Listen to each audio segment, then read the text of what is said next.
Giljotina se najviše naradila u vrijeme Francuske revolucije, ali se prestala koristiti tek relativno nedavno. Uz Francuze koristili su je Njemci, Rusi, Belgijanci, Šveđani, Vjetnamci i još poneki. Osnovna ideja giljotine je da velika i teška oštrica padne s visine na svoju žrtvu, te tako u jednom potezu ugasi život. Posljednje legalno izvršenje smrtne kazne giljotinom u Europi i zapadnom svijetu izvedeno je 10. rujna 1977. godine.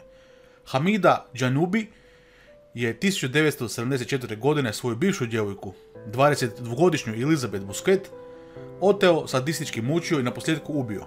Sud ga je osudio na smrt i presuda je izvršena giljotinom u zatvoru u Marseju.